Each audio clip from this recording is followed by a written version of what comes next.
자, 오늘은 품사를 배워보겠습니다. 품사는 앞으로 할 문법의 가장 기본이자 기초가 되는 내용이니까요. 꼭 찬찬히 복습하셔서 자기 것으로 만드시길 바랍니다. 우리가 초등학교 입학식에 갔던 날을 좀 떠올려 봅시다. 아마도 아주 먼 옛날이라서 기억이 안 날 수도 있겠지만 어쨌든 입학식에 가면 강당에 사람이 되게 많잖아요. 한 200에서 300명 정도 되겠죠? 자, 그렇게 200에서 300명 정도나 되는 학생들을 선생님들이 일일이 이름을 부르면서 가르치고 관리를 할 수 있을까요? 네, 없겠죠. 그래서 뭘 하나요? 입학식에 딱 가면 가장 먼저 하는 게 반을 나누는 거죠. 1반, 2반, 3반. 1반은 누구누구, 2반엔 몇 명 또 넣고, 3반은 또 몇 명을 또 넣고, 이런 식으로 반을 분류를 하게 됩니다. 이렇게 나누어진 반이 뭐가 되느냐? 자, 만약에 학교에서 복도에서 선생님이랑 마주쳤어요. 그럼 선생님이 자, 너는 누구니? 하고 묻는 대신에 뭐라고 묻나요? 너 몇 반이니? 하고 묻는 거죠. 그러면 뭐라고 대답해야 되나요? 아, 저는 3반입니다. 저는 8반입니다. 라고 대답을 하게 되죠. 즉, 이 반은 학생의 가장 기본적인 정보이자 정체성 그리고 소속이 된다는 얘기입니다. 학교 안에서 무슨 활동을 하려면 가장 기본적으로 알고 있어야 하는 자신의 정보가 뭐다? 바로 반이다. 자, 저는 몇 반입니다. 라고 가장 먼저 소개를 하게 되는 그런 가장 기초가 되는 정보라고 할 수 있겠습니다. 우리는 국어 문법이니까 단어를 좀 볼까요? 자, 사과, 권력, 여성, 배추, 멋지다. 이런 것을 다 단어라고 하죠. 자, 사과, 권력, 여성, 배추, 멋지다. 또 무슨 단어가 있을까요? 높다 이런 것도 있겠고요. 실천, 사탕, 껍질, 벗다 이런 단어가 또 있겠습니다. 자, 그러면 국어에는 단어가 몇 개나 있을까요? 표준 국어 대사전의 표지어 수는 51만 개가 넘습니다. 여기서 지금은 쓰이지 않은 옛말을 빼도 49만 개가 넘죠. 자, 아까 학생이 너무 많아서 학생 개개인을 관리할 수 없기 때문에 반을 분류한다 했어요. 자, 그러면 단어가 이렇게 51만 개가 넘는 단어가 많으니까 이 단어를 효과적으로 공부하고 나누기 위해서 뭘 할까요? 바로 분류를 하겠죠. 자, 이렇게 분류하는 것을 품사라고 합니다. 품사는 단어의 성질이 공통된 것끼리 모아서 갈래를 지어 놓은 것을 일컫습니다. 자, 이 중에서 익숙한 것을 좀 봅시다. 일단 명사가 좀 익숙하네요. 하늘, 가방 이런 거. 그 다음에는 또 대명사, 수사, 조사, 관형사, 부사, 감탄사가 조금 익숙하실 거고요. 동사, 형용사도 익숙하실 겁니다. 예, 멋있다, 달리다 이런 게 형용사, 동사겠죠. 품사는요, 형태, 기능, 의미에 따라서 나뉩니다. 품사는 무슨 기준에 의해 나뉩니까? 이런 거는 나중에 시험에 나올 것 같을 때 외우시면 되고요. 수능에서 이런 걸 묻는 일은 거의 없겠죠? 자, 형태에 따라서 품사는 불변어와 가변어로 1차적으로 나뉘고요. 그 다음에는 기능에 따라서 체언, 관계언, 수식언, 독립언, 용언으로 나뉩니다. 편하게 보세요. 자, 그 다음에는 다시 의미에 따라서 명사, 대명사, 수사, 조사, 관형사, 부사, 감탄사, 동사, 형용사로 나뉘게 됩니다. 이 중에서 기능이랑 의미는 전혀 중요하지가 않고 형태가 조금 중요하기 때문에 형태에 따라서 불변어랑 가변어로 나뉜다. 요것을 좀 자세히 보도록 하겠습니다. 형태에 따라서 불변어랑 가변어로 나뉘네요. 불변어를 먼저 봅시다. 불자는 무슨 불자일까요? 자, 아니 불자에다가 변자는 무슨 변자일까요? 변하다 할 때 변자를 씁니다. 그러니까 아니 불자의 변할 변이죠. 그러면 불변어는 무슨 뜻일까요? 변하지 않는 말이다 라는 뜻이겠죠. 가변어를 봅시다. 이것은 가능하다 할 때 가짜에 변할 변자를 씁니다. 자, 요 가짜가 진짜 의미가 가능할 가짜를 쓰는 건 아니지만 가능하다 할 때랑 같은 가짜를 쓰기 때문에 앞으로 이런 식으로 한자를 설명할 일이 조금 있을 거예요. 그러면 가능할 가짜에 변할 변자를 쓴다고 하면 가변어는 무슨 뜻일까요? 변하는 것이 가능한 단어다. 즉 형태가 변하는 단어다 라는 것을 추측할 수 있겠죠. 자, 일단은 문법은 예문이라고 했으니까 자, 가변어에 대한 예시를 조금 봅시다. 가변어, 용언, 동사, 형용사. 저는 강하다라는 형용사를 하나 볼게요. 예문을 볼까요? 쟤는 강해. 쟤는 강하다. 강하다. 걔는 강하다. 이런 예문을 생각할 수 있겠네요. 예문을 하나 더 생각해 볼까요? 걔는 참 강하고 센스도 좋아. 하나 더 생각해 볼까요? 걔는 참 강하니 걔를 본받아라. 보세요. 강하다가 원형이에요. 사전에 검색을 하면 강하다로 나오겠죠. 근데 형태가 어떻게 되고 있나요? 강하고, 강하니, 강하며, 강함으로, 강하면서 형태가 계속해서 변하고 있죠. 이렇게 형태가 변하는 것이 가능한 단어를 가변어라고 합니다. 반대로 불변어를 볼게요. 자, 명사, 불변어, 체언, 명사 중에서 저는 권력을 하나 들어보겠습니다. 걔는 권력이 있다. 우리는 권력을 원한다. 자, 이렇게 예문을 만들 때 권력의 형태가 이렇게 변하나요? 권랍 이렇게 변할까요? 아니면 이렇게 변할까요? 아니죠. 권력은 어떤 문장에 쓰여도 항상 권력이라는 형태를 유지합니다. 즉, 형태가 변하는 것이 불가능한 불변어라는 거죠. 자, 그러면 품사는 형태, 기능, 의미에 따라 나뉘는데 이 중에 기능, 의미라는 기준은 별로 중요하지 않고 형태라는 기준에 따라 나뉘는데 그 기준은 형태가 변하지 않는 단어냐 아니면 변할 수 있는 단어냐라는 기준을 가진다라고 말씀을 드렸습니다. 그러면 품사를 나누는 기준은 대충 넘어가도 될 것 같고요. 자, 보세요. 명사라는 것을 좀 봅시다. 명사, 끝이 뭐로 끝났나요? 사로 끝났죠. 계속 봅시다. 대명사, 수사, 조사, 관형사, 부사, 감탄사, 동사, 형용사. 끝자리가 다 뭐로 끝났죠? 네, 사로 끝났어요. 자, 요것도 좀 봅시다. 체언, 관계언, 수식언, 독립언, 용언. 끝자리가 뭐로 끝났어요? 언으로 끝났죠. 자, 만약에 문법 수업을 들으면서 무슨 얘기를 하는지 모르겠어. 어쨌든 문법 얘기를 하는 것 같은데 잘 이해가 안 되거나 아니면 복습을 해서 잘 모르겠다. 근데 어쩌고 저쩌고 저쩌고 저쩌고 하다가 언, 체언, 독립언, 용언 아니면 명사, 관형사, 부사라는 말이 나오면요. 뭐라는 걸 아셔야 된다는 얘기예요. 품사를 얘기하고 있다는 것을 아셔야 된다는 얘기예요. 문제를 풀거나 아니면 학교에서 수업을 들을 때도 용언, 체언, 명사 이런 용어가 들리면 아, 지금은 품사 단어를 성질에 따라 나눠놓은 그 카테고리를 얘기하고 있구나라는 걸 아셔야 됩니다. 불변어랑 가변어는 배웠으니까 빼고요. 언이랑 사로 끝나고 있죠? 품사는요. 제가 한 4-5강에 걸쳐서 전부 다룰 예정인데 오늘은 1강에서 체언을 다루도록 하겠습니다. 체언에는 뭐가 있죠? 명사, 대명사, 수사가 있고요. 형태가 변하지 않는 불변어에 속하고 있다는 걸 볼 수 있겠습니다. 체언으로 들어가 볼까요? 체언, 문장에서 주로 주어, 목적어, 보어의 기능을 하는 단어로 명사, 대명사, 수사가 있다. 뭐가 있다고요? 명사, 대명사, 수사가 있다. 자, 거기 써 있을 거예요. 체언은 조사와 결합할 수 있다. 조사는 다음 강에 배울 겁니다. 관계원에 속하는 조사는 다음 강에 배울 거기 때문에 지금은 조사가 뭔지 아실 필요가 없어요. 하지만 형광펜은 쳐두세요. 체언은 뭐랑 결합할 수 있다고?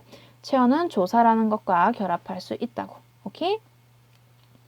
그러면 먼저 명사를 봅시다.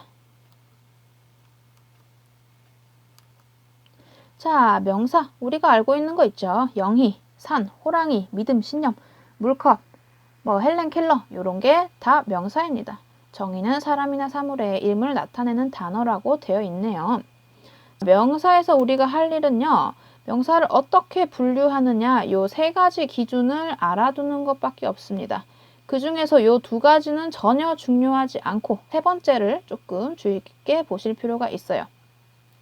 첫 번째, 2번째는 간단하게 보고 넘어가겠습니다. 자, 첫 번째는 보통명사랑 고유명사라는 기준으로 명사를 나눌 수 있다.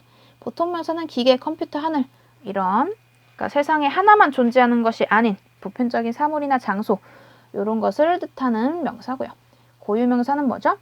세상에 하나밖에 없는 거죠. 미국, 헬렌 켈러, 마포대교 다 세상에 하나밖에 없는 거 그런 고유한 대상을 가리키는 명사입니다. 2번째 기준으로는 구체명사와 추상명사로 나눌 수 있다고 되어 있네요. 구체명사는 뭐예요? 카메라, 강물, 손에 잡히는 것, 구체적인 대상을 일컫는 것, 실질적인 실체가 있는 대상을 일컫는 명사고요. 추상명사는 반대로 뭐겠어요? 희망이나 삶, 뭐예요? 손에 잡히지 않는 것이죠. 추상적인 대상을 나타내는 명사입니다. 세 번째는 조금 생소해요. 자립명사와 의존명사로 명사가 나뉠 수 있다라고 되어 있습니다. 자, 뭔지는 모르겠지만 조금 감을 잡고 가볼게요. 자립명사는 뭘 것 같아요? 자립할 수 있는, 혼자 쓰일 수 있는 명사 같죠? 반면에 의존명사는 의존해서 쓰여야 하는 명사인 것 같아요. 자, 의존명사의 형광펜 치고 별표하세요. 의존명사는 조금 자세히 알아볼 필요가 있습니다. 자립명사, 의존명사 볼까요? 자립명사 뭐라고 나와 있어요? 혼자 자립적으로 쓰일 수 있는 명사. 한강, 강물, 하늘, 헬렌 켈러, 미국, 샌프란시스코, 우리가 알고 있는 거의 대부분의 명사가 요 자립명사에 속합니다. 반대로 의존명사 보세요. 의존명사는 다른 말에 기대어 쓰이는 명사예요. 의존명사는 두 가지 특징이 있습니다. 형광펜 치세요. 첫 번째, 반드시 앞에서 관형어의 수식을 받으며, 두 번째, 관형어와 띄어서 쓴다. 관형어는 아직 아실 필요가 없어요. 나중에 배울 거예요. 그러니까 우리는 지금 이렇게 생각합시다. 의존명사는 반드시 앞에서 꾸며주는 말의 수식을 받으며 그 꾸며주는 말과 띄어서 쓴다. 뭐라고 생각하자고요? 의존명사는 반드시 앞에서 꾸며주는 말의 수식을 받으며 그 꾸며주는 말과 띄어서 쓴다고 했습니다. 자, 의존명사는 혼자 쓰일 수 없고요. 반드시 앞에서 꾸며주는 말이 있어서 거기 기대어서 쓰이는 명사네요. 의존명사를 자세히 보도록 합시다. 의존명사에는 두 가지가 있어요. 단위가 있고요. 그 다음에 겉분 줄지 대로 이런 세트가 하나 더 있어요. 사실은 이거를 단위성 의존명사, 요거를 형식적 의존명사라고 하는데 그 명칭은 전혀 중요하지가 않고 의존명사 했을 때 의존명사에는 단위랑 겉분 줄지 대로 요런 게 있었지라고 기억을 하시면 됩니다. 그러니까 요거는 몇 개라도 머리에 좀 기억을 하셔야겠죠. 감을 좀 잡아봅시다. 단위로 예를 들어 볼게요. 우리에게 가장 익숙한 단위인 개. 예문이 나올 거예요. 밥버거 한 개를 나눠 먹었다. 밥버거 한 개를 사서 나눠 먹었다. 요 개는 의존명사예요. 자, 의존명사라 그랬죠. 자, 만약에 요 한이 빠지고 요런 예문이 있다고 칩시다. 밥버거 개를 나눠 먹었다. 그러면 요게 문장이 성립하나요? 성립을 하지 않죠. 의존명사는 수식하는 말 없이 쓰일 수 있다, 없다? 없다.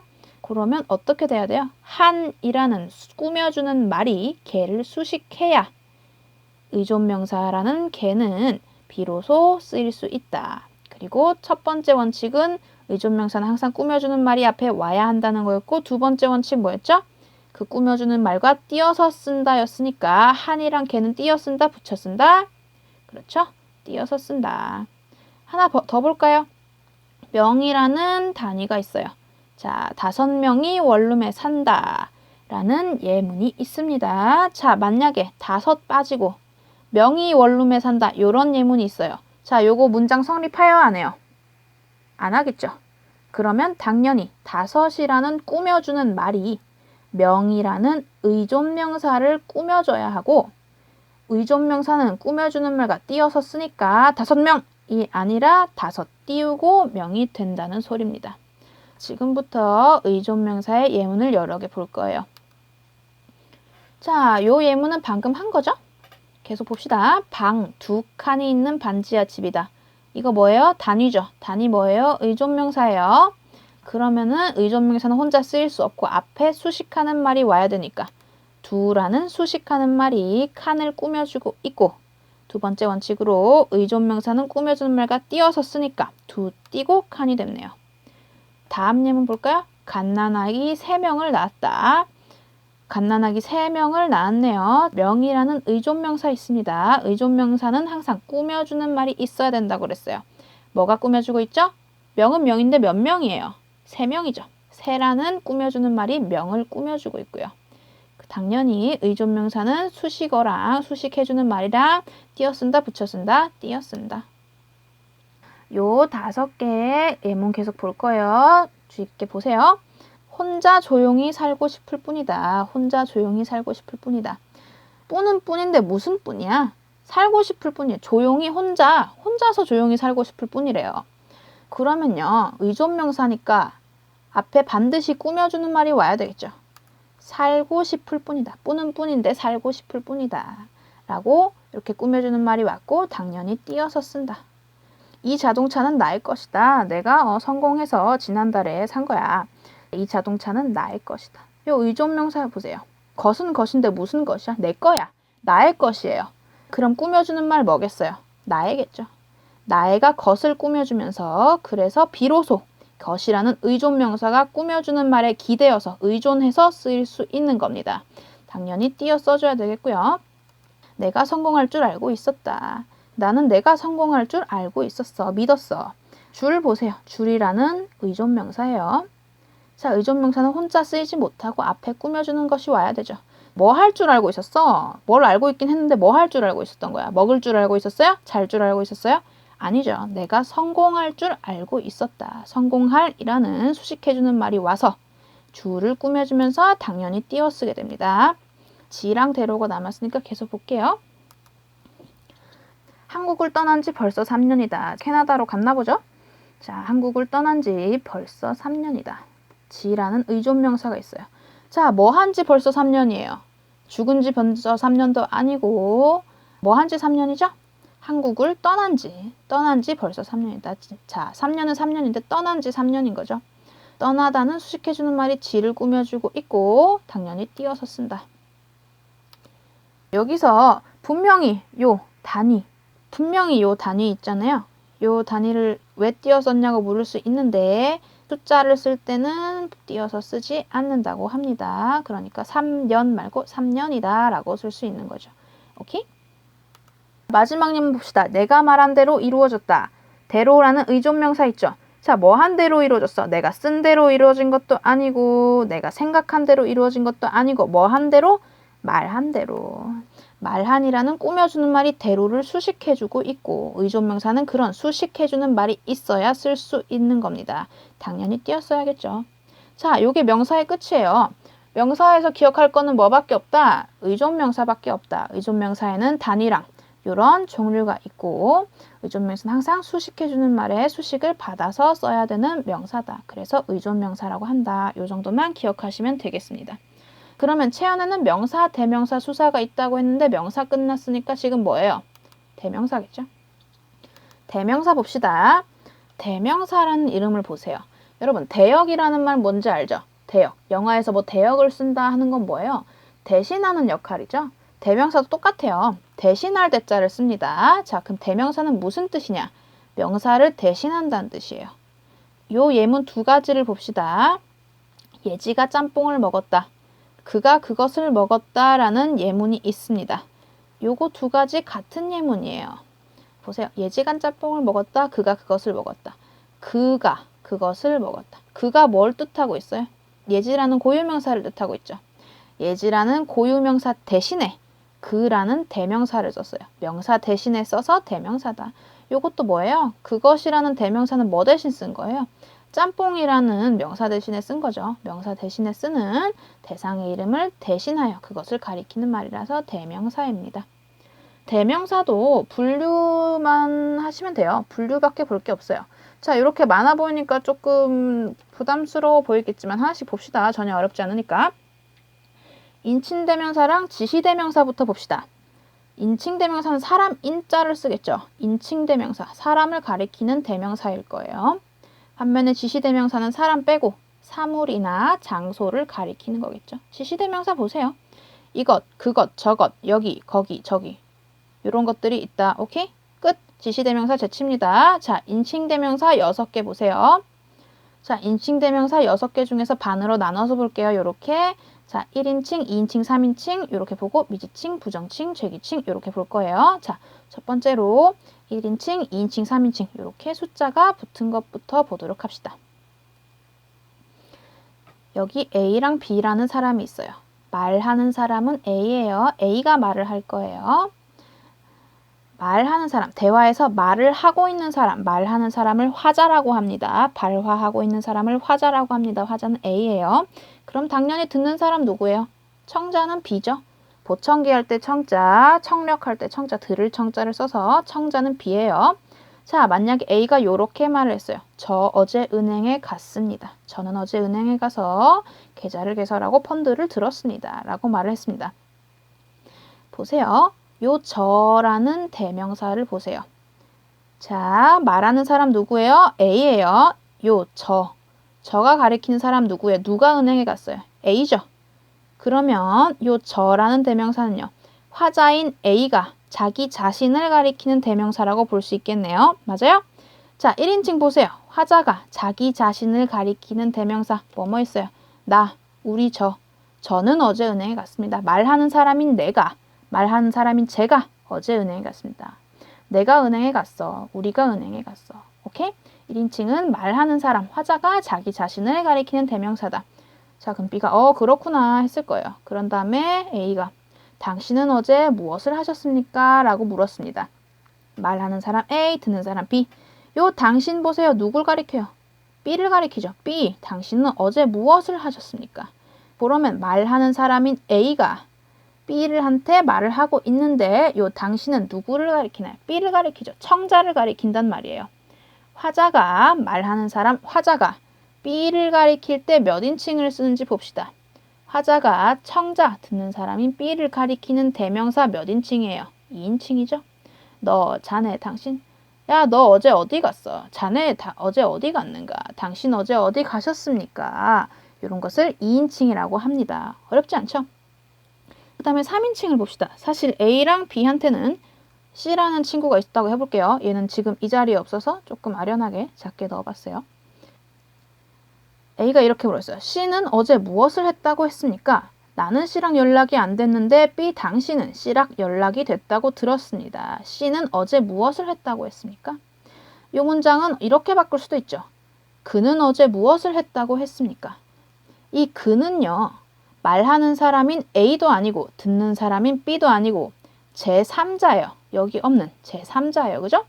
자, 화자가 말하는 사람인 화자가 제3자를 가리키는 대명사 몇 인칭이에요? 3인칭이죠.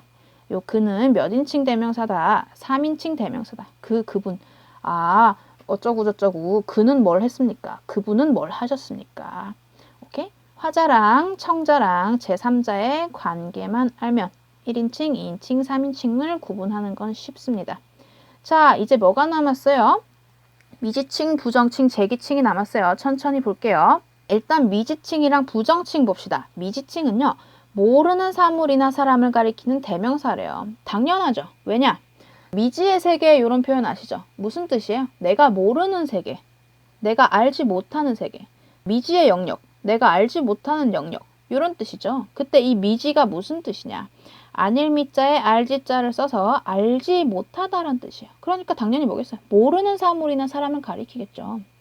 누구라는 대명사가 여기 속해 있네요. 요거밖에 없네요. 예문 보세요. 누구세요? 누가 문을 똑똑 두드렸어요.